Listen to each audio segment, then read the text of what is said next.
일곱 대접을 가지고 마지막 일곱 재앙을 담은 일곱 천사 중 하나가 나와서 내게 말하여 이르되 이리 오라. 내가 신부 곧 어린 양의 아내를 내게 보이리라 하고 성령으로 나를 데리고 크고 높은 산으로 올라가 하나님께로부터 하늘에서 내려오는 거룩한 성 예루살렘을 보이니. 아멘.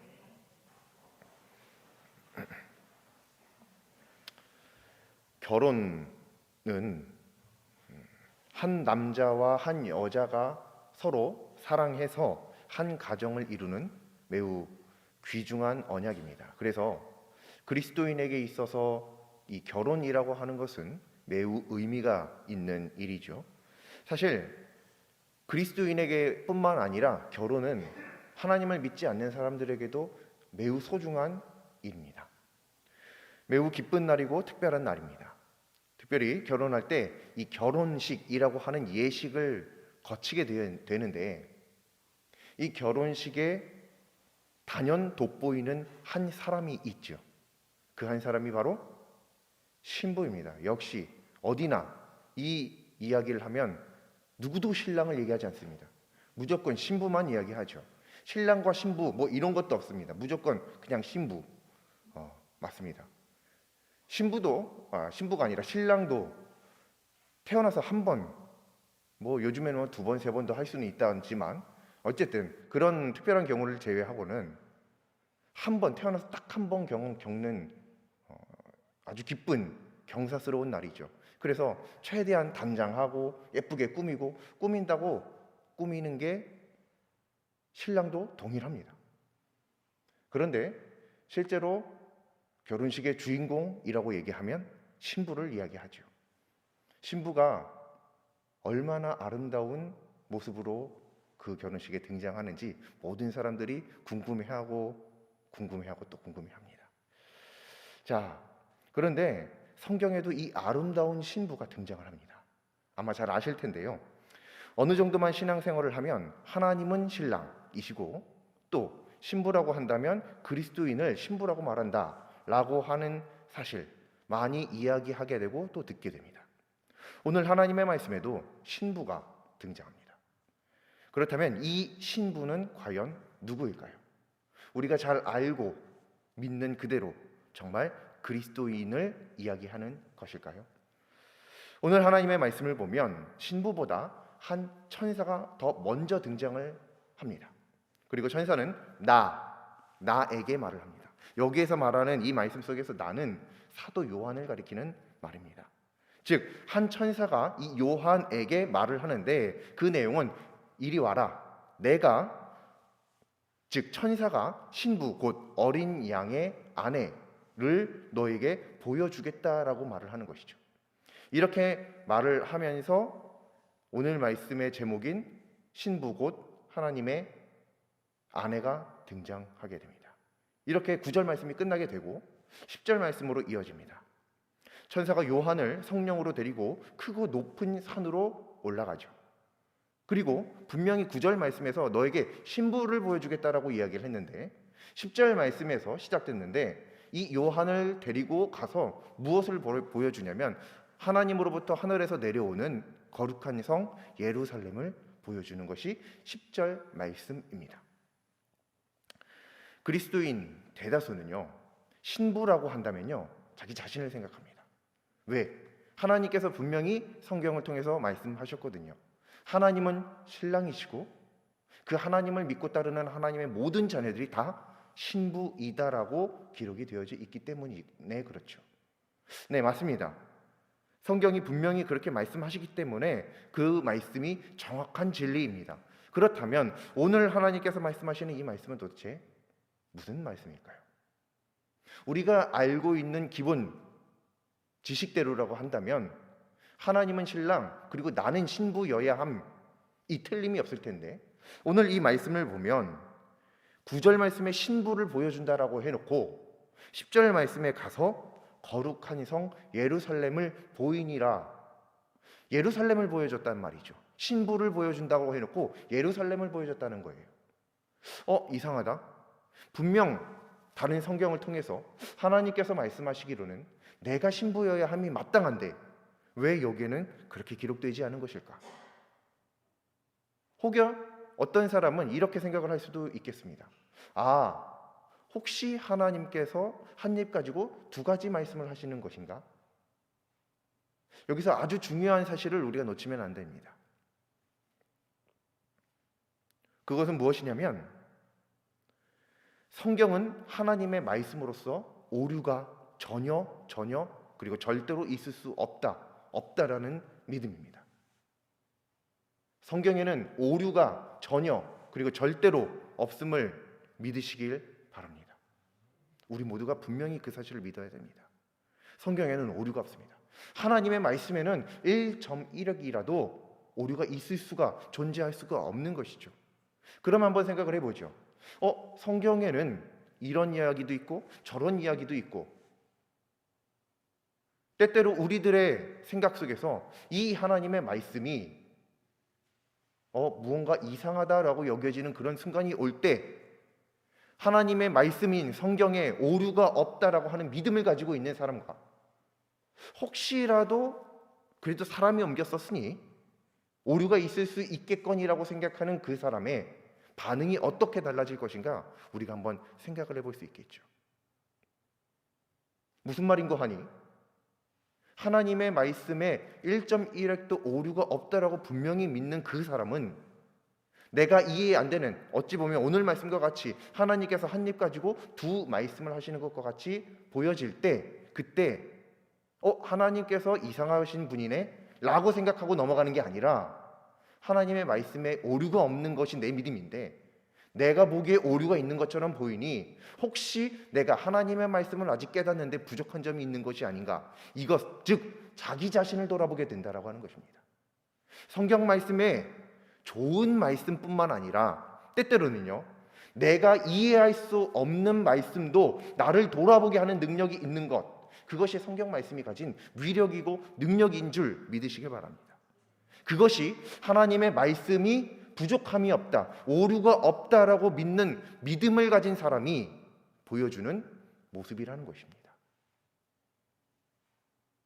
그렇다면 오늘 우리도 혹은 그렇지 않다라고 할지라도 한번 믿음 있는 척을 한번 해보죠.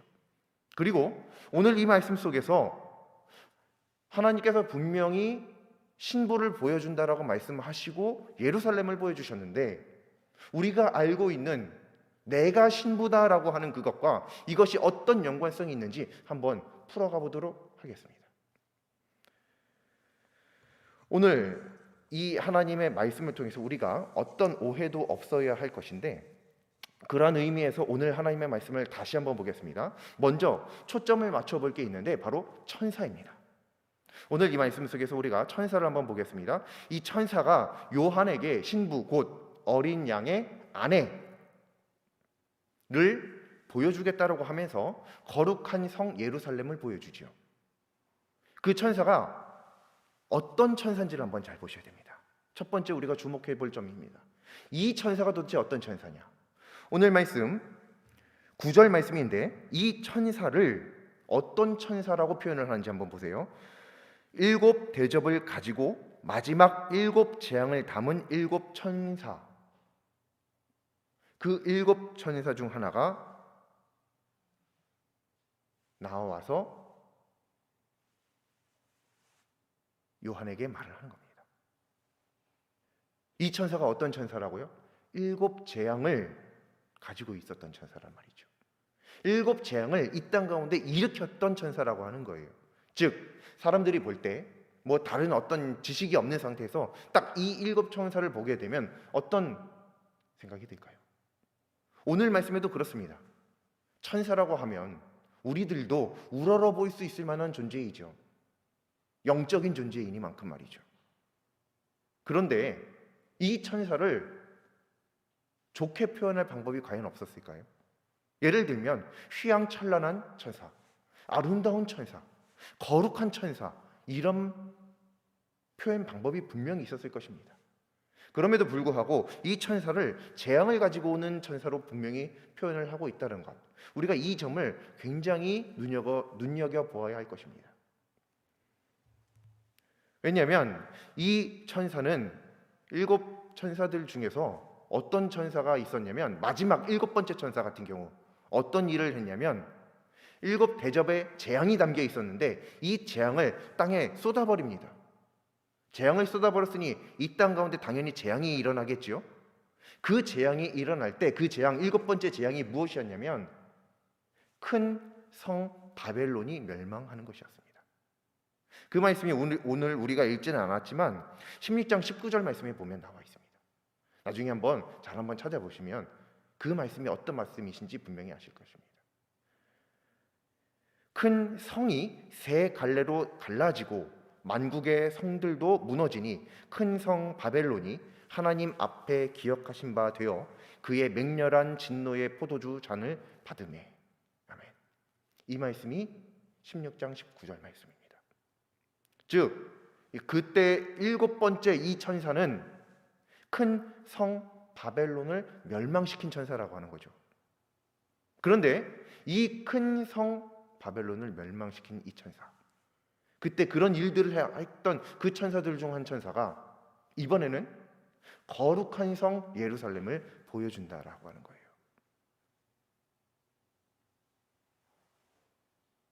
즉 이 천사의 아마 눈치를 채셨을 수도 있는데 이 천사들의 때 언젠가는 재앙으로 바벨론을 무너뜨린 멸망시켰던 천사가 이후에는 예루살렘의 옴을 보게 하는 천사로 이어져 있더라라고 하는 것이죠. 즉 바벨론이라고 하는 것은 세상을 상징하는 건데 이 세상이 멸망하고 종말이 다가오는 그때 그것으로 끝나기 때문에 끝이 아니라 거룩한 성 예루살렘이 하나님으로부터 하늘에서부터 내려온다라고 하는 것, 그것으로 반드시 이어진다라고 하는 것을 이 재앙을 일으켰던 천사들을 통해서 그대로 이어져감을 보여주신다는 것입니다. 여기서 또 한 가지 이어서 두 번째로 초점을 맞춰 보여야 할 것이 있는데 바로 예루살렘입니다. 그냥 예루살렘만 보면 진짜 그냥 예루살렘이에요. 그렇기 때문에 어떠한 특징이다라고 말할 수 있을 만한 것이 없습니다. 그러나 요한계시록 16장 19절 말씀 거기를 보면 바벨론이 등장을 하죠. 여기에서도 바벨론은 그냥 바벨론입니다. 그렇기 때문에 이 바벨론의 어떠한 특징을 찾을 수는 없습니다. 그런데 아주 중요한 것은 이 바벨론 앞에 어떤 수식어가 붙어 있었는가를 잘 보셔야 됩니다. 큰 성 바벨론입니다. 바벨론 앞에 큰 성이라고 하는 수식어가 붙어 있다는 것이죠. 그리고 예루살렘 앞에 오늘 우리가 읽은 이 말씀 보면 수식어가 또 붙어 있죠. 거룩한 성 예루살렘. 즉 16장 말씀에 나오면서 그 이후로부터 계속 이어지는 말씀들이 이 21절 말씀으로 계속 이어져 있다라고 하는 것이죠. 그리고 16장 말씀, 그런 말씀들이 21장 말씀에 어떤 우리가 문학적으로 볼 때 복선이라고 하죠. 그 역할을 하더라는 겁니다. 그때 바벨론이 왜 망했냐라고 하는 것이죠. 예루살렘의 다시 옴을 이야기하기 위해 거기서 그것이 망하게 된 것입니다. 특별히 이 예루살렘 앞에는 큰 성 바벨론과 같이 큰 성 예루살렘이 아니라 거룩한 성 예루살렘입니다. 이건 조금 다릅니다. 도대체 바벨론에는 큰 성이라고 하는 수식어를 붙였지만 왜 예루살렘에는 그보다 더 큰 성 예루살렘 왜 이렇게 안 했을까? 혹시 궁금한 분도 계실 수 있을지 모르겠습니다. 왜냐하면 바벨론과 예루살렘이 분명히 대비되고 대조되는 그러한 역할을 하고 있는데 거기 앞에 붙은 수식어는 서로 어떻게 보면 서로 다른 완전히 그냥 별개 다른 차원의 것들을 이야기하고 있다는 것이죠. 이쪽 면을 얘기했으면 이 앞쪽의 수식어도 또 다른 쪽 반대쪽을 이야기해 줄 수 있어야 될 텐데 그래야 그 차이가 더 극명하게 드러날 텐데 그렇지 않다는 것이죠. 큰 성 바벨론, 그보다 더 큰 성 예루살렘 이렇게 나오면 문법적으로 봐도 별로 그게 크게 우리들에게 불편함을 주지 않습니다. 근데 여기서는 거룩한 성 예루살렘이라고 표현이 되어져 있죠. 즉 하나님께서는 사람들이 가지고 있는 보다 크게, 더 크게라고 하는 이러한 가치관을 깨부수시고 보다 거룩하게, 더 깨끗하게, 더 순결하게 라고 하는 가치관을 세우신다라는 것이죠. 그것이 어디에 세워지나요? 바로 예루살렘에 말이죠. 예루살렘이 무엇을 상징하나요? 예루살렘에 성전이 있죠. 하나님의 교회를 상징합니다. 물론 이 이야기는 이후에 나올 텐데, 즉 결국 사람의 가치는 큼에 있지만 하나님의 가치는 거룩함에 있다는 것을 명백하게 보여주시는 말씀, 그 말씀이 바로 오늘 이 말씀인 줄 믿는 우리 모두가 될 수 있었으면 좋겠습니다. 세 번째로 초점을 맞춰 보아야 할 것이 오늘 말씀의 제목과도 같이 9절 말씀 마지막 부분에 있는 신부 곧 어린 양의 아내, 이겁니다. 이 부분을 우리가 좀 주목해 봐야 합니다. 이 구절에서 신부라는 단어도 우리가 알고 있고요, 아내라고 하는 단어도 알고 있습니다. 그게 무엇을 이야기하는지 알고 있어요. 그런데 어린 양, 이게 도대체 뭘까? 라는 생각을 할 수 있다고 하는 것이죠. 어린 양 저 알아요, 뭐 이렇게 생각하실 수도 있겠지만, 여기서 말하는 어린 양, 신부는 그냥 말 그대로 신부를 이야기하고 아내도 말 그대로 아내를 얘기합니다. 근데 여기 나오는 어린 양만 진짜 새끼 양을 말하는 게 아니라는 것이죠.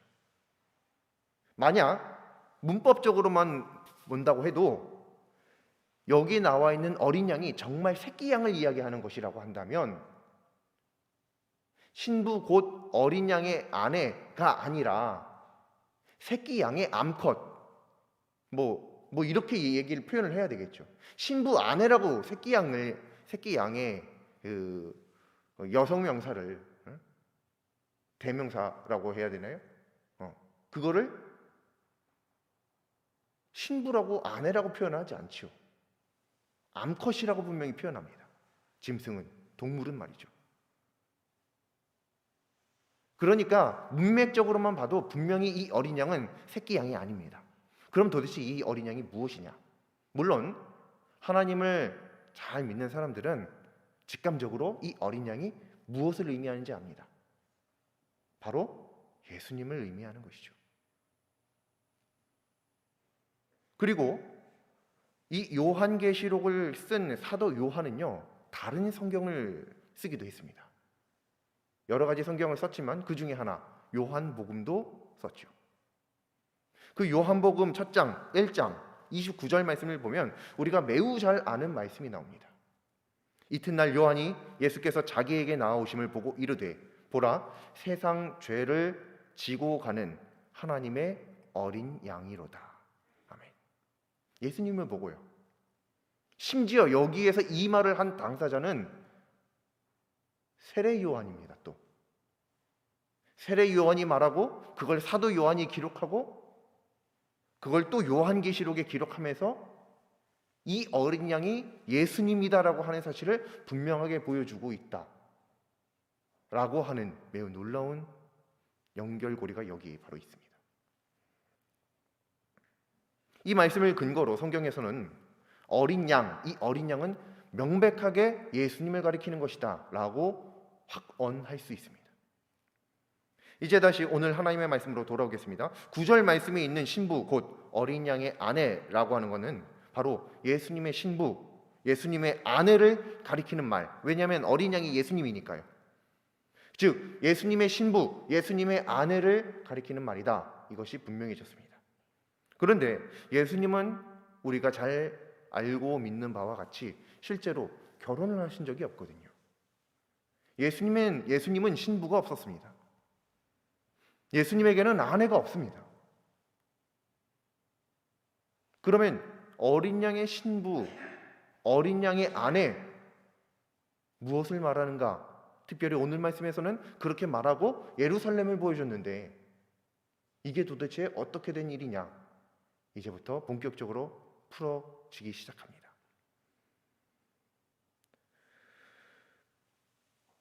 성경을 보면 하나님께서는 예수님의 신부 또 예수님의 아내를 예수님을 그리스도로 믿고 하나님의 자녀된 모든 자라고 말씀을 하시죠. 그런데 그렇게만 알고 말씀을 읽어 내려가면 불과 딱 한 절도 못 내려가서 막힙니다. 왜냐하면 거긴 그렇게 안 나왔거든요. 예루살렘이라고 나왔거든요. 쉽게 표현하자면 신부 곧 어린 양, 이 말씀을 읽는 오늘날의 그리스도인들이, 성도들이 이 말씀을 읽으면서 이제 신부 나겠네? 라고 감격하면서 기대하면서 말씀을 읽어 내려갔는데 불과 한 절도 못 읽어 내려가서 이거 뭐지? 실망감을 안겨준다라고 하는 것이죠. 오늘날로 표현하면 약간 예수님이 양다리인 것처럼 말이죠. 하지만 아직 단정짓고 오해하기에는 이릅니다.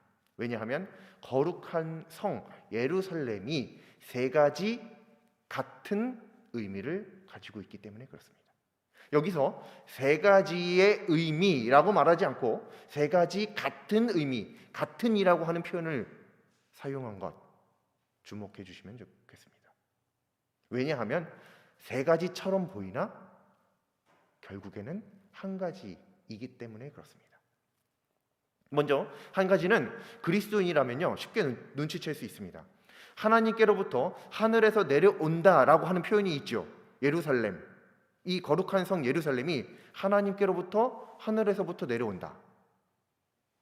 이 내려온다, 하나님께로부터 내려온다, 하늘에서 내려온다 라고 하는 이 표현 때문에 일단 1차적으로 이 예루살렘이 가리키는 것은 무엇이냐면 하늘에서 내려올 게 뭐가 있겠어요? 눈, 비, 뭐 이런 거 아니죠. 이거는 지금 새 하늘과 새 땅이 열리는 그런 과정 속에 있는 건데요. 근데 하늘에서 거룩한 성 예루살렘이 하나님께로부터 하늘로부터 내려온다? 천국이죠. 하나님 나라죠. 그 나라가 이 땅 가운데 임하게 되는 그 결정적인 순간을 표현하고 있는 말씀입니다. 이게 1차적으로 큰 성 바벨론 이 상징하는 이 세상이 종말의 때, 멸망의 때에 보게 되는 예루살렘의 등장 씬입니다. 그런데 성경을 통해 하나님의 나라는 구원받은 하나님의 자녀들만 갈 수 있는 곳이죠. 그러한 곳으로서 사실 구원받은 하나님의 자녀들은요 오늘날에도 한 곳에 모여 있지 않던가요? 예를 들면 오늘 지금 이 순간 우리처럼 말이죠. 하나님을 믿는 그리스도인들, 성도들이 지금 여기에 모여 있잖아요. 지금 내 주변에 이렇게 많이 있잖아요.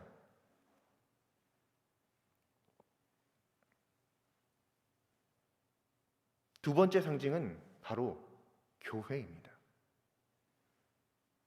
그리고 교회는 거룩합니다. 거룩한 성 예루살렘이죠.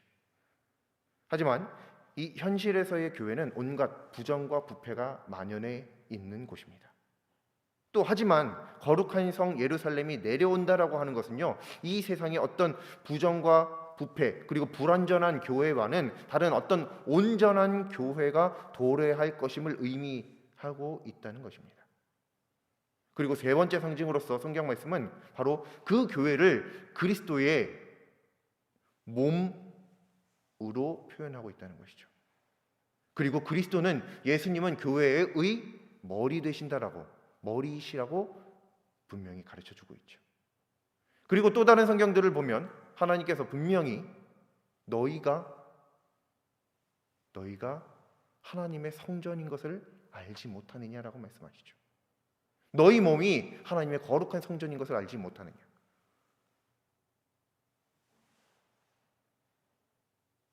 우리가 교회입니다. 그래서 우리가 바로 예루살렘인 것입니다. 그래서 오늘 이 말씀 속에 하나님께서 거룩한 성 예루살렘을 보여주시지만 그 거룩한 성 예루살렘이 정말 예루살렘, 예루살렘을 이야기하시는 것도 되겠지만 그것이 가지고 있는 상징으로서 여기에는 우리들도 분명하게 포함되어 있다는 사실을 믿으시길 바랍니다. 하나님께서는 한 번도 한 입 가지고 두 말씀 하신 적이 없습니다. 언제나 일목요연하게 그리고 일관성 있게 정확하게 말씀하십니다.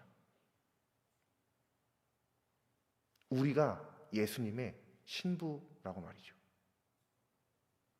우리 모두 우리가 예수님의 신부라고 하는 사실을 요한계시록에서도 하나님께서 확정적으로 말씀하고 계신다는 사실을 분명하게 믿었으면 좋겠습니다. 그것이 우리들의 믿음이 되었으면 좋겠습니다. 내가 예수님의 신부다라고 하는 믿음 말이죠. 그래서 이 예루살렘이 지닌 세 가지 상징이 비록 세 가지이기는 하나 결국에는 한 가지이다라고 하는 것입니다. 여기서 추가로 한 가지를 더 기억할 수 있다면, 보너스 한 가지 더 기억할 수 있다면 금상첨화입니다. 거룩한 성 예루살렘이 하나님께로부터 하늘에서 내려온다라고 하는 이 말씀, 하나님의 말씀이니 이것은 진리입니다.